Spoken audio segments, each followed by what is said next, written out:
So today we'll be having Dr. Jeong. Jeong. Right.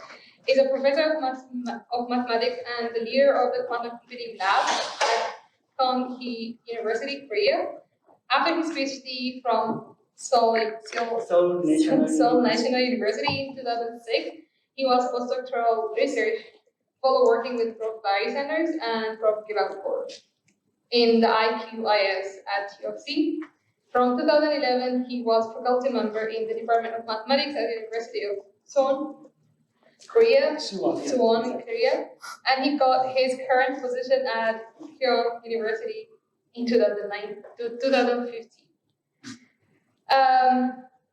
His research interest is the mathematical aspect of quantum information and computation theory, including various properties of classical and quantum correlation in multipartite quantum systems.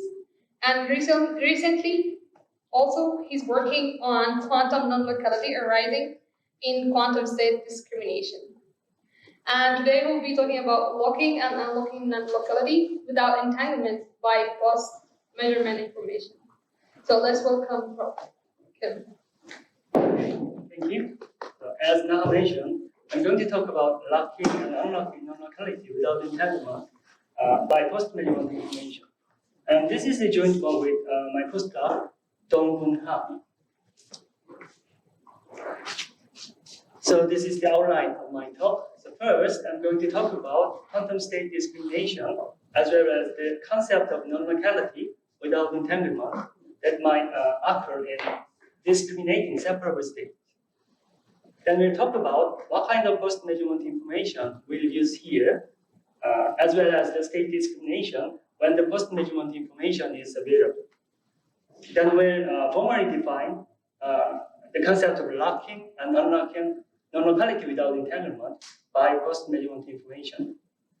Then we'll see some examples of locking and unlocking NFW by PI with detailed calculations. And then I'll summarize. Yeah. So let's think about the situation. There is a set of states. Can I use pointer or it wouldn't work to this screen, right? First time we've ever been here. We don't know. Okay, I see. Yeah. So let's do this. Okay. So let's think about the situation. We have a set of states, rho i's, which is known to us. No, I'm fine. It's okay. Trying to solve the problem. Okay. Yeah. And also, yeah. Should I keep going? Okay. So there is a set of states, rho i's, and the probability distribution, eta i's. Okay. These are already known to us. Then, with respect to the probability distribution, one of the states of the set will be prepared to us. Okay. And the task of quantum state discrimination is to guess what is the prepared state. Okay.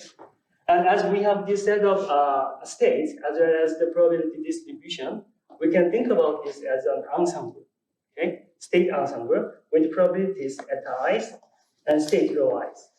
And I'm going to use this expression, state discrimination of an ensemble epsilon, which means this case. Okay?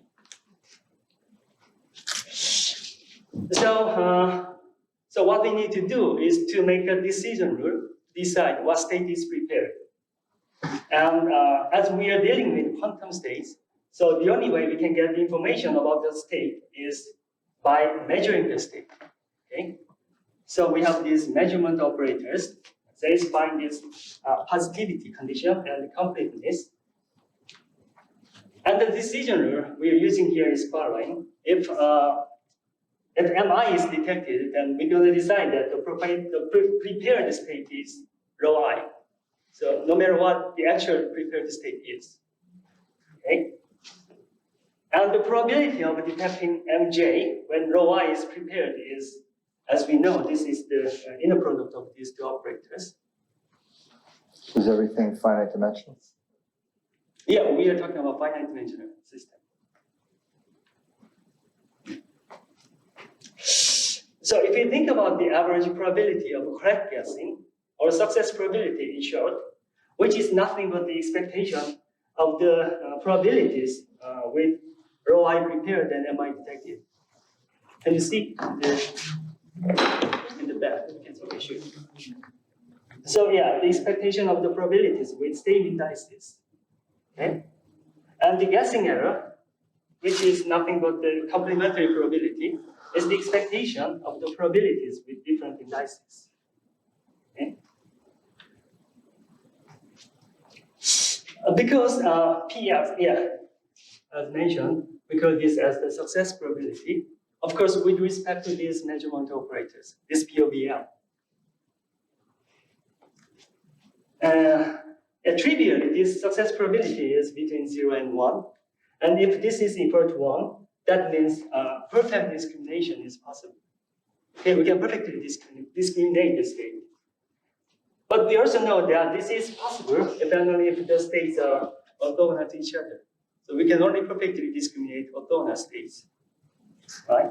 So more precisely, there exists POVM realizing this perfect discrimination, and it's if and only if they are orthogonal to each other.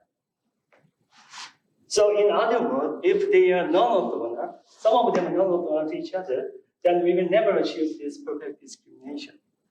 So in that case, we are interested in what is the best we can do. What is the maximum success probability? Okay? So the minimum error discrimination of the state ensemble epsilon is nothing but to maximize the success probability of all possible measurement, POVM. Okay? And the maximum success probability is also called guessing probability, and we will denote it by PG. So here G is for guessing. And also, we can think about it as the general measurement. There is no restriction on the POVM. Do you have a typo here? Like you wrote in the first bullet, it says calligraphic E equals the set, and you have E to I, row I, and then you have an I on the outside. Should that be just the number n? Which one? Are you talking about? It's gone. It's gone. Still gone. So the slide you were on earlier. The next slide, actually. Next one. No. Next. This one? One more. Same one. Okay. It's back. The first line, the top line on the top. So which page? On the top. This one. Okay, you have I. That confuses me. There's no I left. Oh, yeah, sure. Yeah. Must be the number. This one. Yeah, okay. I just asked that as a Thanks typo. for correcting me. Okay. Not correcting, querying. Okay. Correcting. See. Yeah, okay. So where were we? Yeah, the reason why we put G is for guessing, but also it means that there is no restriction on the measurement. We can think about any general measurement. Okay. Yeah. So because the guessing probability is optimization problem. So if we want to have this actual value, we need to solve these optimization problems, which is generally very hard, and it's known to be NP hard actually. So it would be better, it would be good if you have some. Sorry, whoa. But you said NP hard. Okay. Yep. So you're maximizing overall POVMs. When you say it's NP hard, I need to know. So I mean, generally, this kind of optimization problem is known to be NP hard. I'm not talking about the specific problem. But what would be the size? Is it the log of the dimension of Hilbert space? Is that what you're looking for the scaling? Let's see. So I'm trying to quantify the size of the problem. Okay. So it depends on the size of. So actually, the dimension of the Hilbert space. Log of dimension. Yeah, it's I mean, exponential with it's respect. log, yeah, log of the dimension. Okay, I'm satisfied.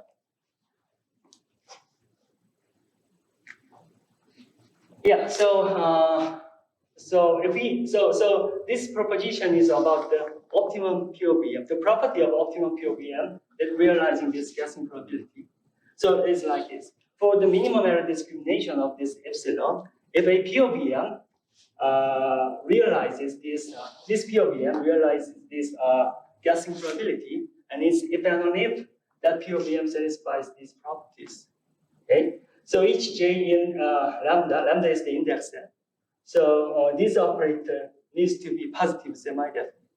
Okay. So if we can find some POVM satisfying this one, then we can get this guessing probability by taking the expectation with respect to this measurement. Sorry, PG was optimal, Guessing probability, yeah. but that was optimal. And then this looks like, yeah. So the PG is the maximum overall Maximum POVMs. value. Is that unique or is there more than one maximum? This value is unique. Unique, but then on the Yeah. next slide, you This one is say, unique, but this one doesn't need to be unique. There can be more than two. no, that's what I'm asking. So I thought, so you're saying like this, that's a majorization or No, positive. positivity? Okay, Positive, non-negativity. non-negative. Okay. So you're, and you're So summing your over question I, is whether this one is unique or not. This POVM, realizing this PG. and you're saying it's not. No. Yeah, okay. This- But any POVM realizing this guessing probability must satisfy this condition. Okay, and you've changed, yeah, I asked you before Oh, about yeah, that. sure, yeah. This one is. You had from N one to before, N. and now it's lambda. Yeah, lambda, just in that set. What? Oh, but it's a different set. Oh, yeah. Where did it come from? So, It has. Yeah. It already has. okay. Okay, lambda is the set of numbers from 1 to n in this case. Oh, okay. Yeah. You don't need a board for that. Okay, Yeah, but in case you need it. thank you very much. Yeah, I'm gonna need this. Yeah, it has the. Thank you.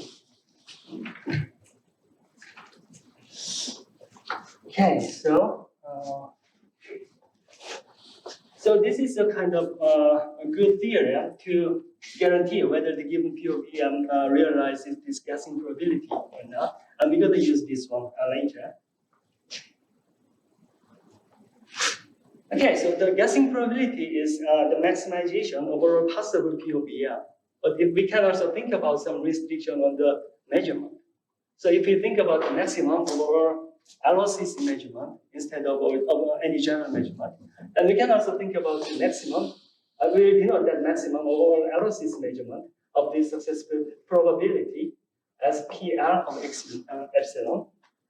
Okay, and of course, LOCC measurement is the measurement that can be performed by local measurement and classical communications. Okay. And by definition, it's clear that PG is always larger than or equal to PL. Because the set of LOCC measurement is a proper subset of a general measurement, set of general measurement.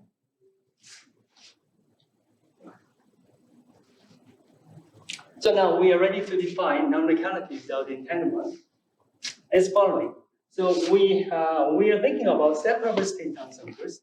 Let's say this epsilon is a separable state ensemble. So for each I, rho I is a separable state. So there is no entanglement in this ensemble. And we think about PG, the guessing probability of epsilon, and also PL, the maximum probability of our LOCC measurement. And sometimes these two are equal to each other. Actually, we have this trivial inequality. But what I want to say here is that sometimes we can have this strict inequality.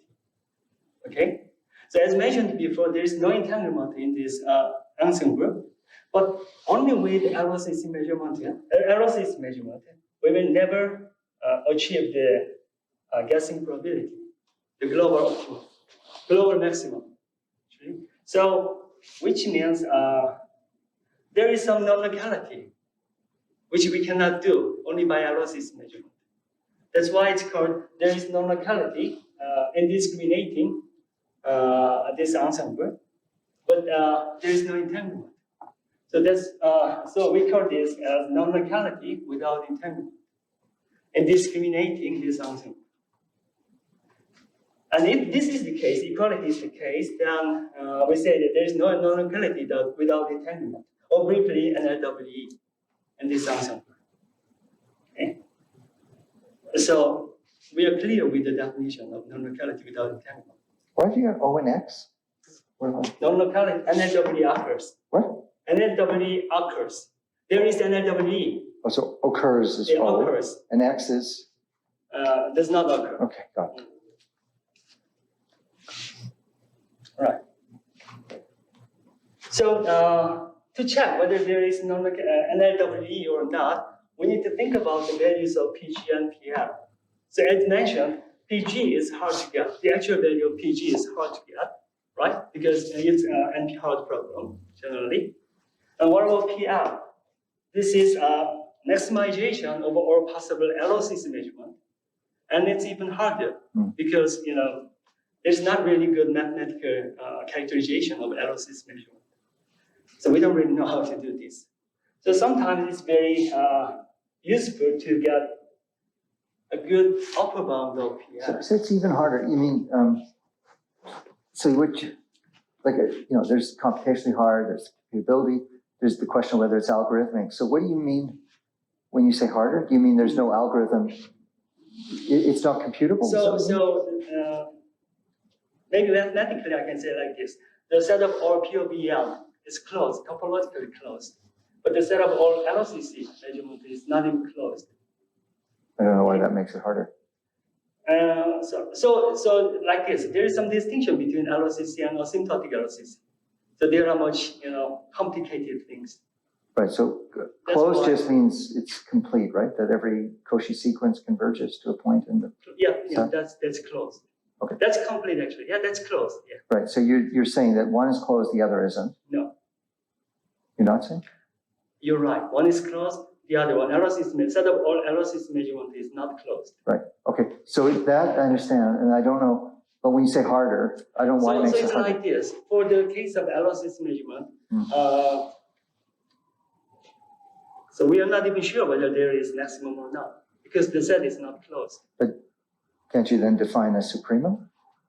Yeah, but the case of our consideration is not the case. I mean, we can find the maximum. Okay, so what you're saying is that you don't know if the limiting point is in the set.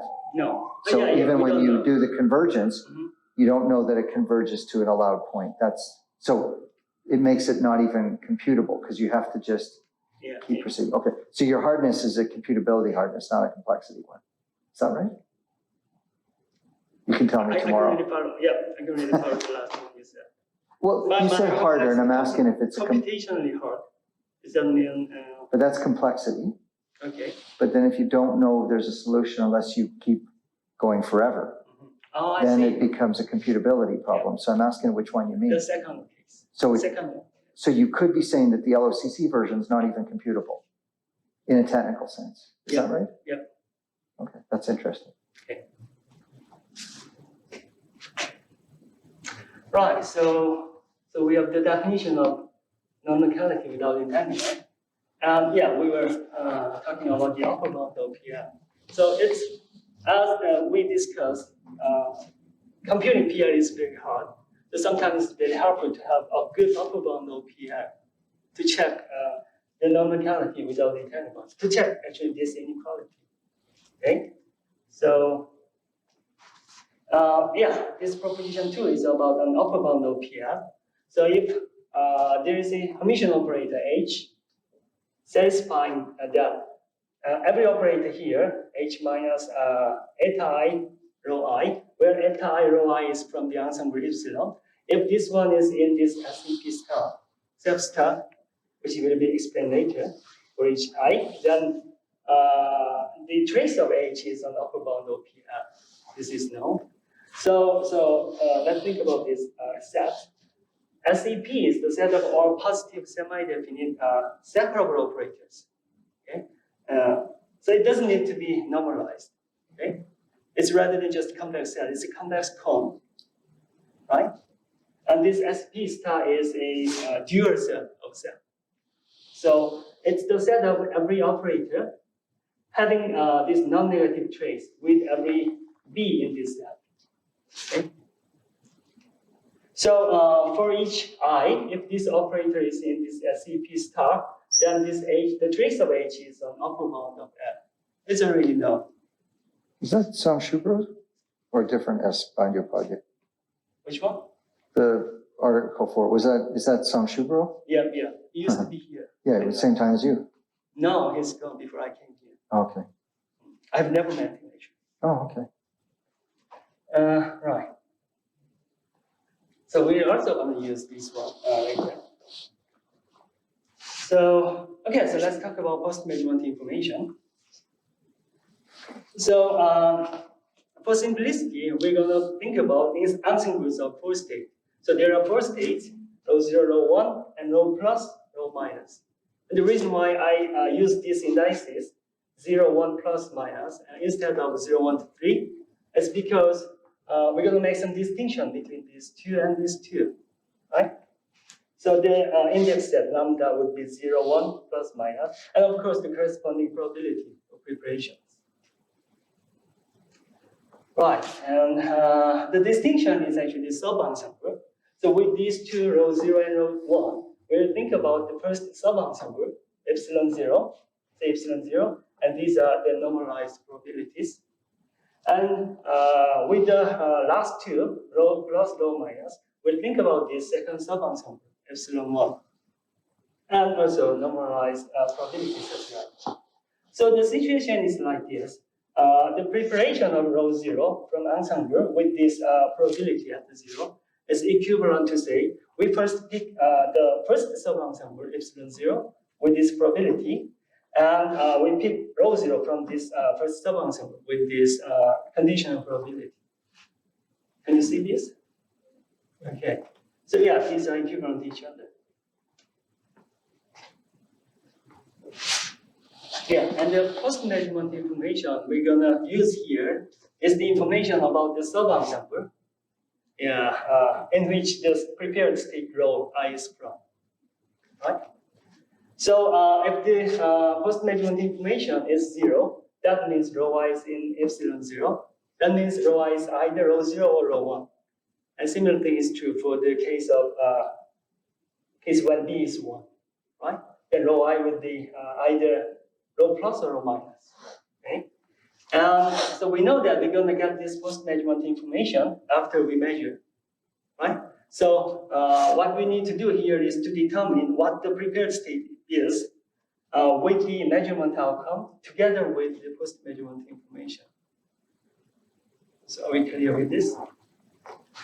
So if you want to use this post-measurement information wisely, then we may think about what kind of measurement we need to do here. So the measurement should detect one state from each sub-ensemble. So we need some measurement which determines, say, rho 0 in the first sub-ensemble and rho minus in second sub-ensemble. Okay? Then together with the post-measurement information, which tells me which sub-ensemble, we can determine whether the state is rho 0 or rho minus. That's what we're going to do. Okay? So I'm going to use this vector notation as the index here.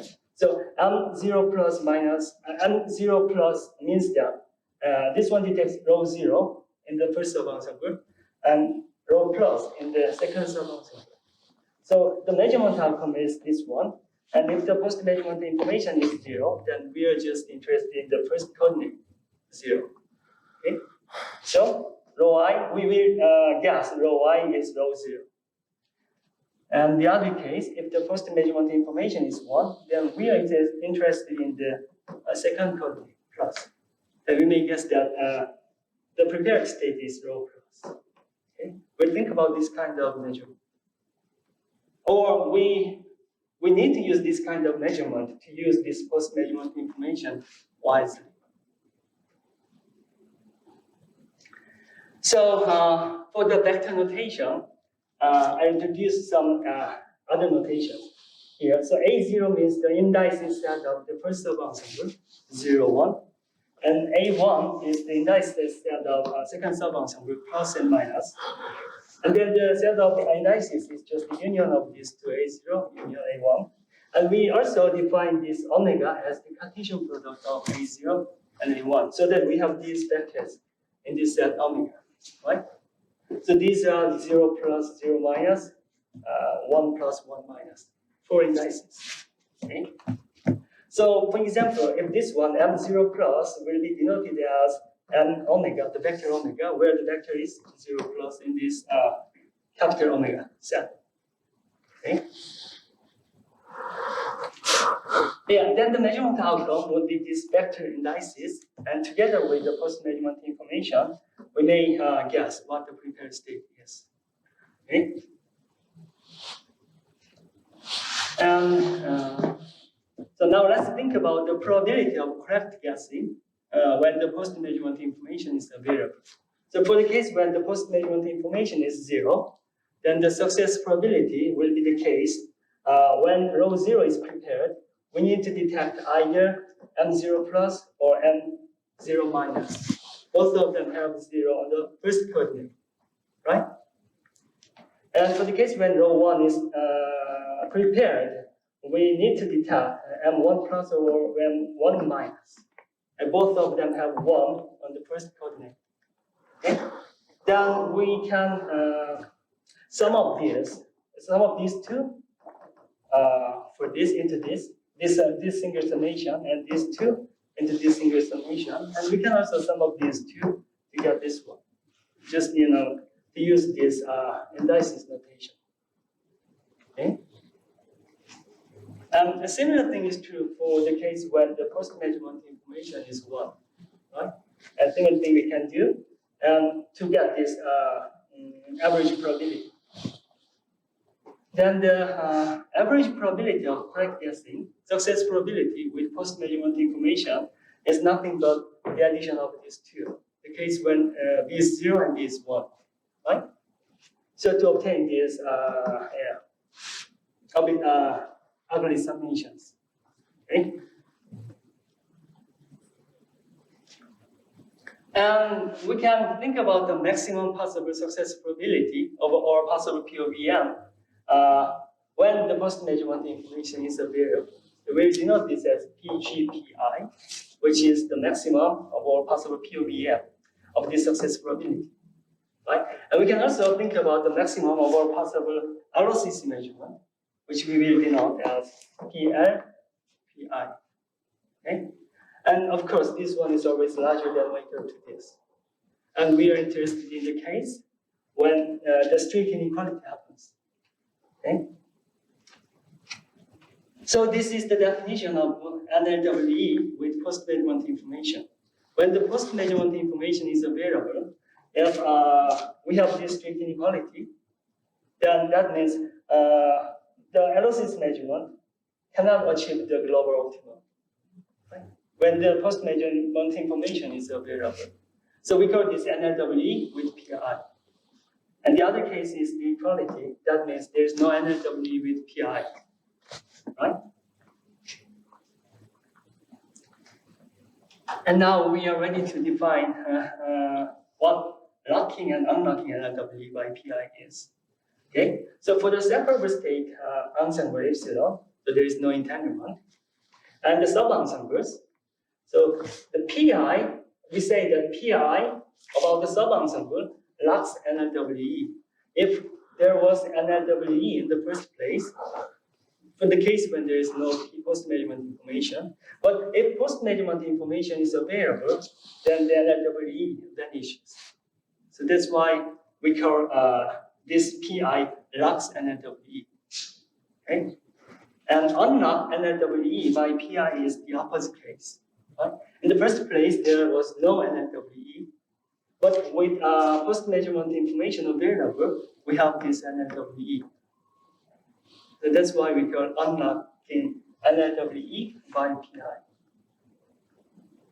So are we okay with this definition? Right? Okay. So before we see some examples, let's think about the relation between state discrimination with PI and state discrimination. So for the case when the post-measurement information is available, we got this average success probability. Okay? And what we're going to do here is to expand the gain. So this one is actually obtained by adding these two success probabilities when PI is 0 and PI is 1. And the first row was actually how we obtain this PS0. This is the first row. And PS1 is the second row. Okay. Now we will rearrange this summation with respect to the measurement operators. Okay. So the first term is about this measurement operator m0 plus. The second term is about m0 minus, and so forth. Okay. So if we think about the first term here, so this is actually the probability that m0 plus detecting this unnormalized state. Okay, and the similar thing is true for all the others. So if we normalize these terms here, so if we can make this one as a normalized state, then this one is the probability of this measurement detecting that state, normalized state, right? And similar thing is true for all the others. So we're going to normalize those states. So this one, so we will use the notation rho tilde, which means the normalization of these. Okay? So for the case when omega is 0 plus, then this normalized state is nothing but this one over the normalization factor here is eta 0 plus eta 1. Right? And yeah, same is true for all the others. So we have another set of states which consists of these rho tildes. Okay? And we also use that normalization factors as the probability distribution for these induced states, rho weak, right? And the normalization factor here is eta 0 plus eta 1. But if we can see all the normalization factors, eta 0 appears twice here. And eta plus as well. Where is it? Twice here. So if we sum up all the normalization factors, it's sum up to 2. So to make them as a probability distribution, we have this spectral help here. So we have new probability distribution for this new set of states, rho tilde, and the probability distribution is half times these normalization factors. Okay?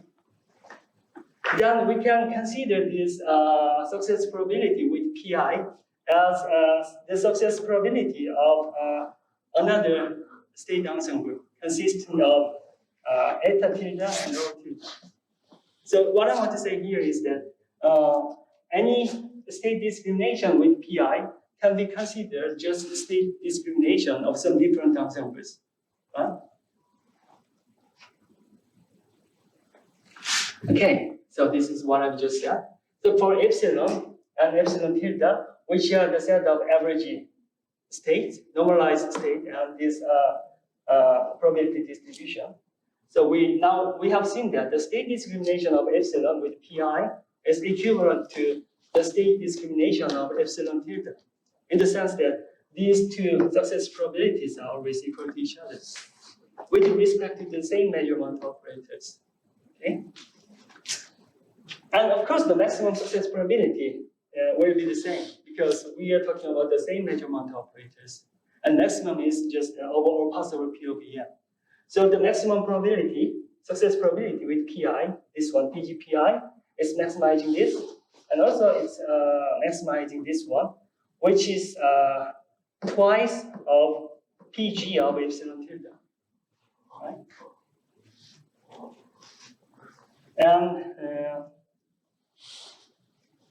And of course, a similar thing is true for the case of LOCC measurement. If we maximize this success probability of all possible LOCC measurement to obtain PLPI, which is same with this twice of PL epsilon tilde. Okay? Okay. So as mentioned before, obtaining an upper bound of PL or PLPI is important, because to obtain the exact value of PL or PLPI is usually hard. And by using this relation, we can have this lemma, which is about the upper bound of PLPI. So for given set of ensemble epsilon, this H tilde is a Hermitian operator satisfying these properties. Then, this twice of trace H tilde is an upper bound of PLPI. So this is nothing but using the previous proposition to obtain the upper bound of this PL. And if we just multiply by 2, and we obtain the upper bound of this one, which is the upper bound of this one. That's what this,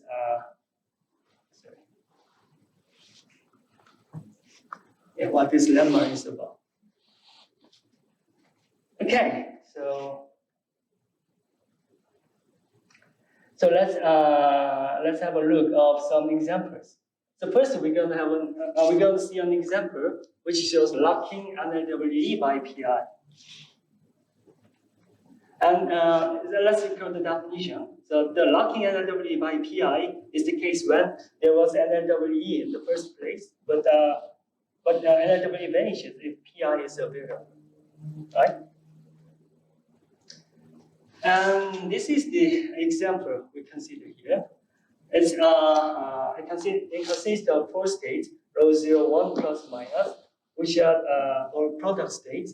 And the corresponding probabilities are here at the 0, 1, plus, minus.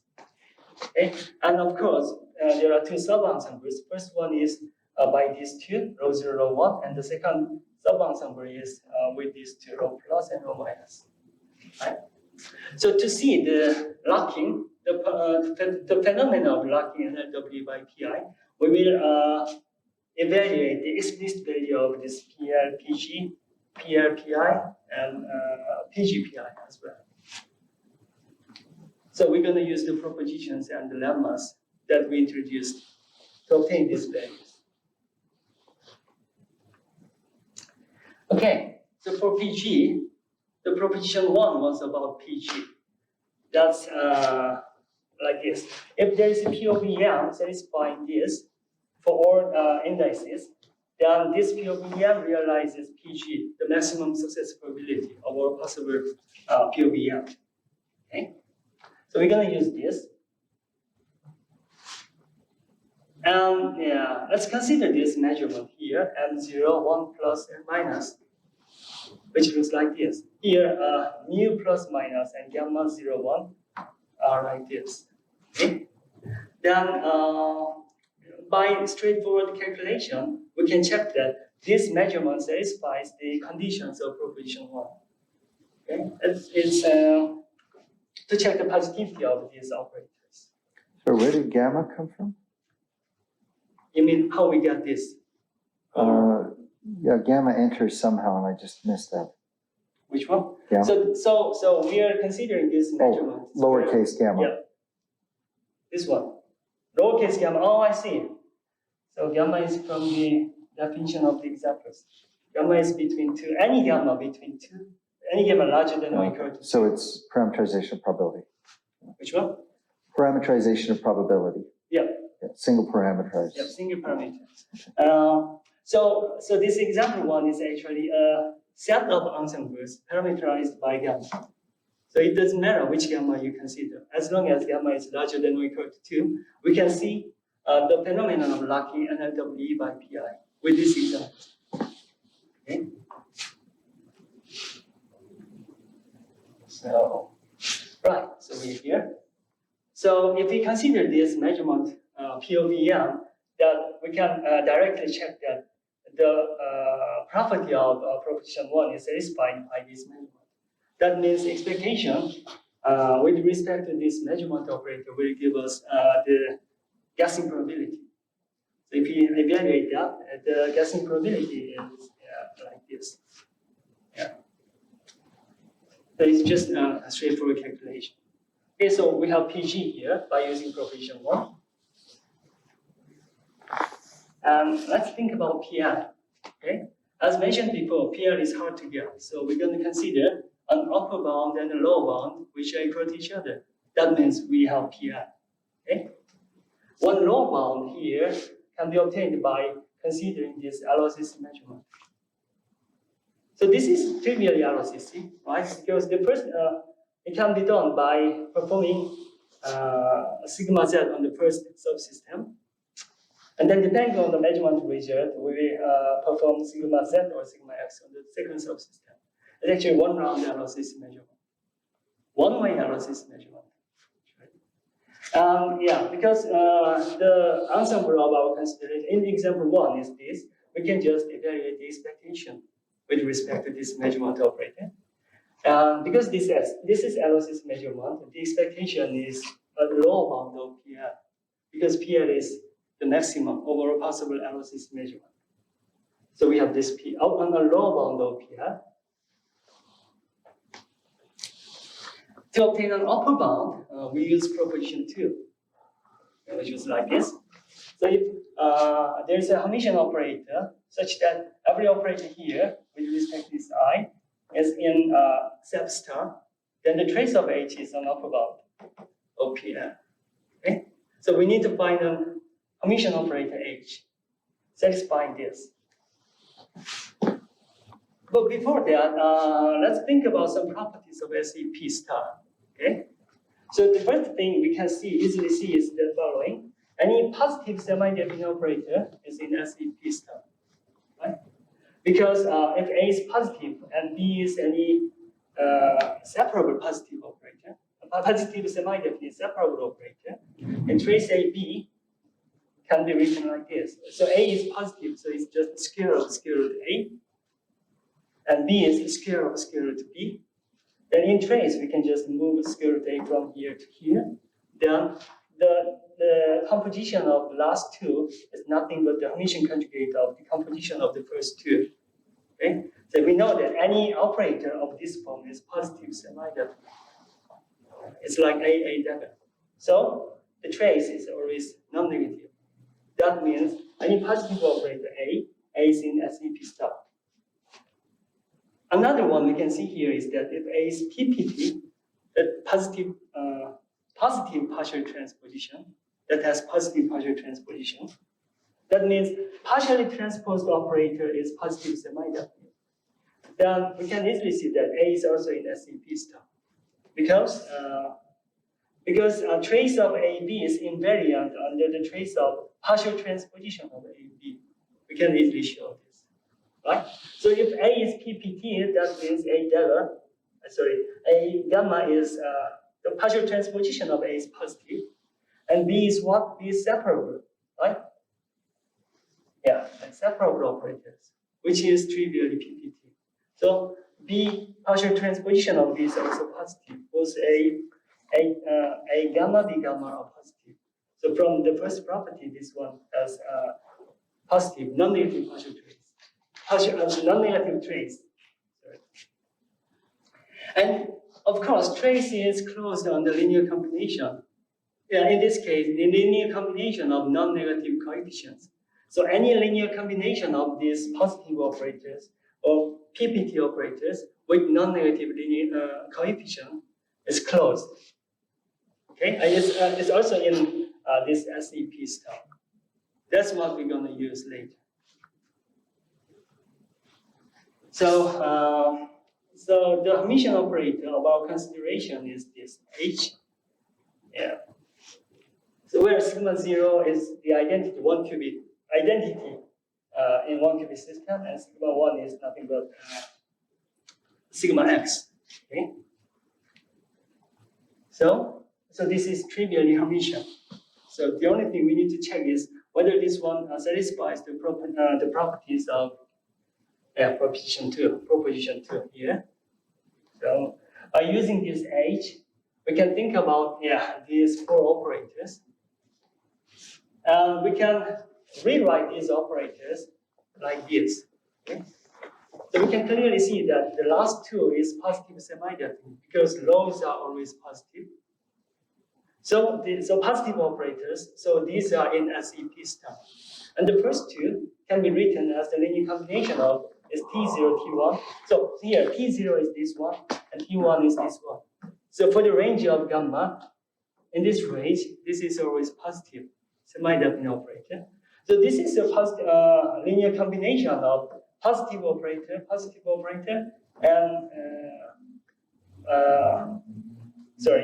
partial transposition of positive operators. So this is PPT, right? If you take the partial transposition again, this one just becomes T0, which is positive. Okay? So this is linear combinations of positive operator and PPT operator. So this one is in SEP stuff. Okay, as mentioned before. So we use these properties. And same is true for the second operator here. So all of these four operators are in SAP star. That means trace H is an upper bound. Okay, and if we evaluate trace H, this is this value, which is actually the lower bound we obtained before. So we have the same upper bound and lower bound. So we have PR here, which is this value. So as mentioned before, it's hard to get this PR, but if we can use upper bound or lower bound wisely, we can get this PR. Right, so PG we have already obtained before, which was this, and PR is this. You can see that these are, this one is strictly less than these two, as this one. So we have non-locality without entanglement in this ensemble of example 1. Sorry, 10 minutes remaining. 10 minutes. Okay. Sure. Yeah, that's what I want to know actually. Including questions. Yeah, including questions. Okay, so right. Yeah, let's go. So about PRPI, we can obtain a low bound, which is 1. And it can be obtained by this measurement operators. Okay, it's the following. So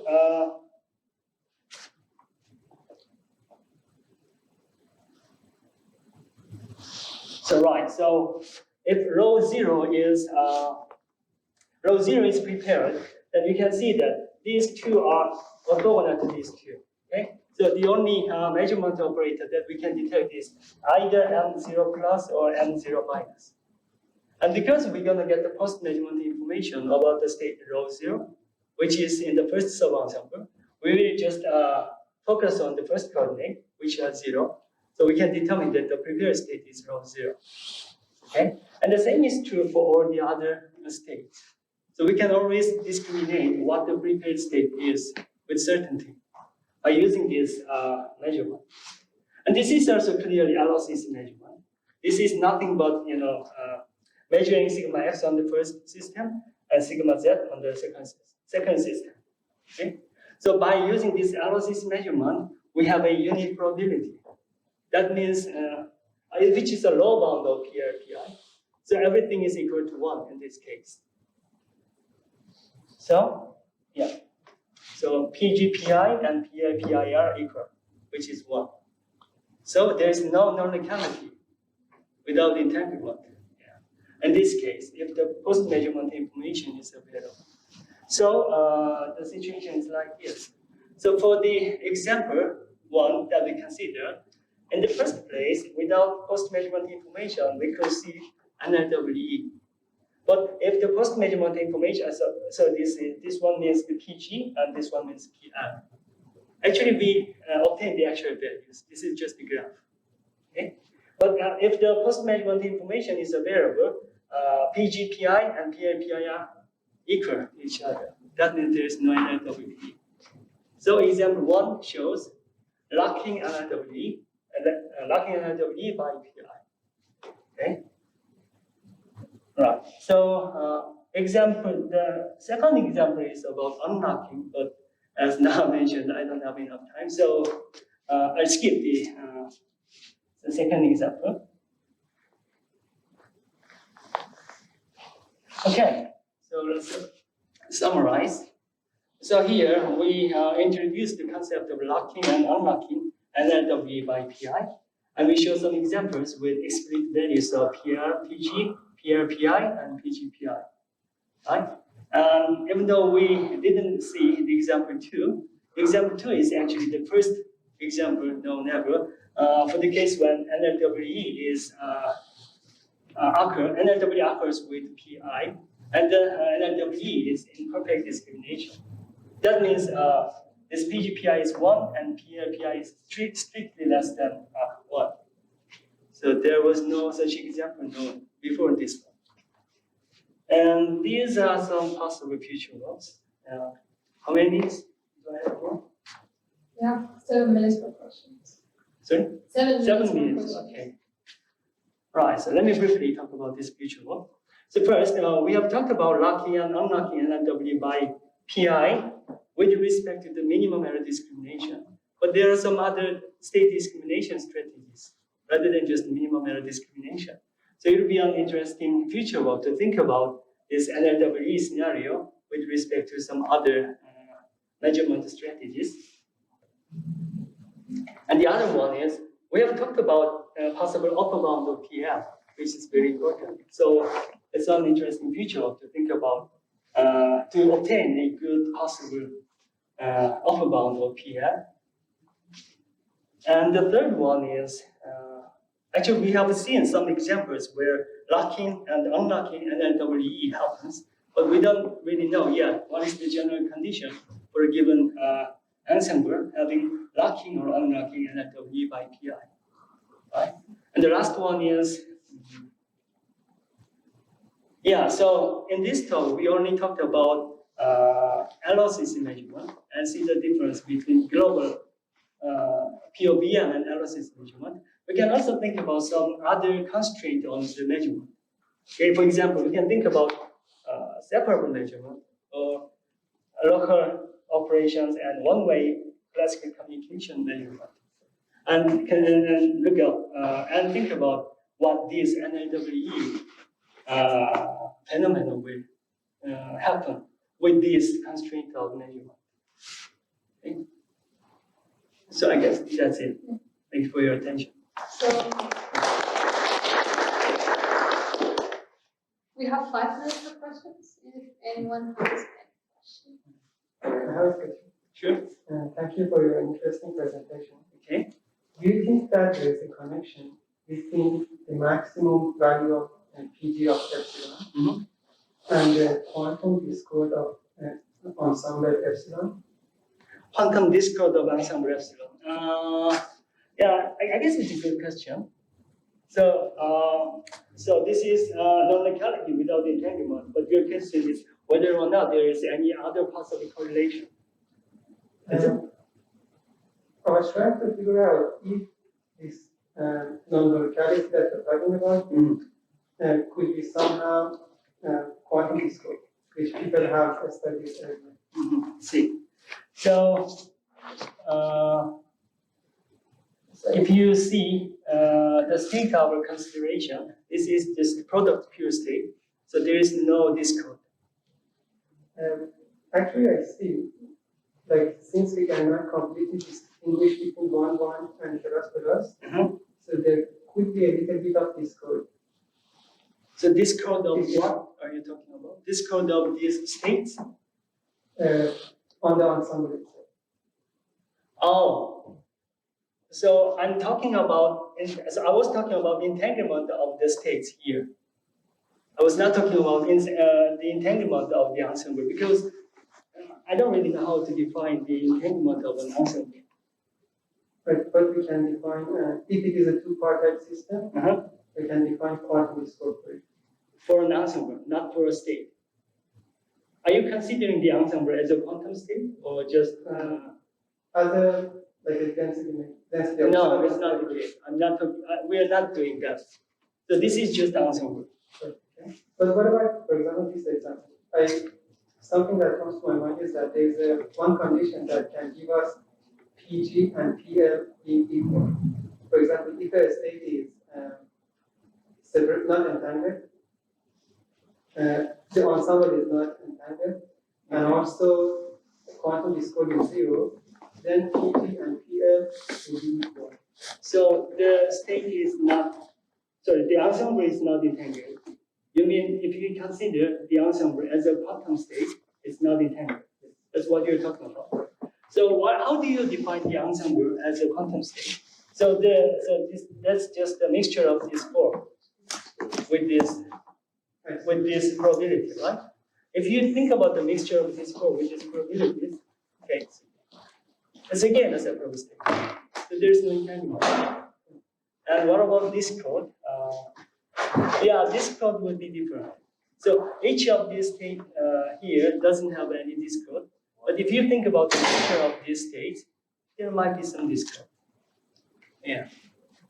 So for your question, if you think about the ensemble as a quantum mixed state, I don't really know. Thank you. Thank you. So I think that's if anyone that wants to ask any question, like you can ask after.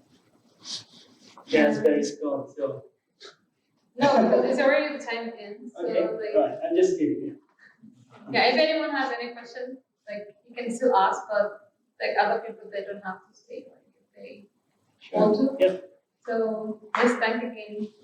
Thank you.